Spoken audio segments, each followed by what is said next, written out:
really inspired me, like Gregory and Larry this past year have been amazing wordsmen in my life that have inspired this stuff. I want to share a little bit. Do the dance real quick before you start.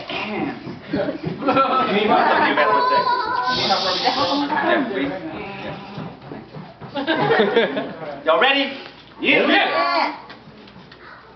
I grow flowers. Woo!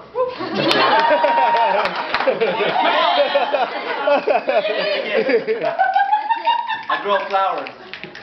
I plant the seeds. I cultivate them, give them light, and I watch them grow. I've helped to raise so many of other people's children that I feel like a gardener growing flowers in someone else's backyard. As parents come home from a long day's work, they no longer have the patience to appreciate their children's work. They forget that flowers only blossom beyond birth when we cultivated the seeds, when the roots are planted deep, when we give them the space to breathe, and we continue to feed them life. Otherwise, weeds arise from the soil towards the sun to kill life like a knife to a stem of a rose. And the petals fall like raindrops on the meadows and like teardrops of sorrow. Regret grows in the hollow of tomorrow, and like the polar ends of a rainbow, the roots and the flower can no longer connect. The flower sits alone at the kitchen table, tears wet, and withers from neglect. We don't understand that the absence of a parent leaves an apparent absence in the heart of a child. They are walking through the desert yearning for water, but in its absence they eat the sand instead.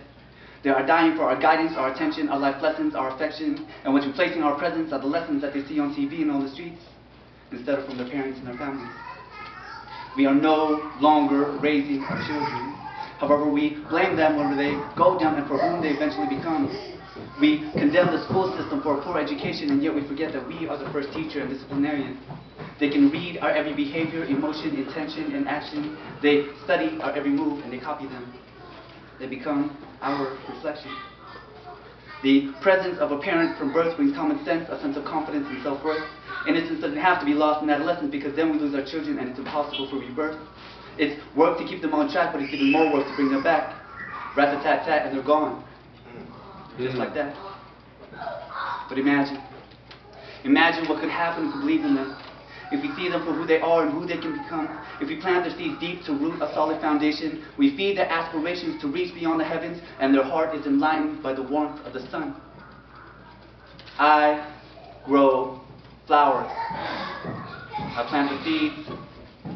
I cultivate them, give them light, and watch them grow.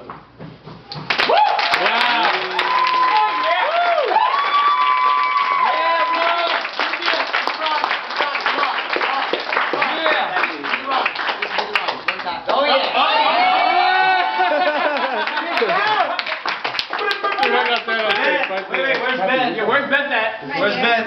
Okay, Ben's got one. Ben's got one. Hey, Ben. Spinner trees. Can I go next? I'm gonna sit next. Yes.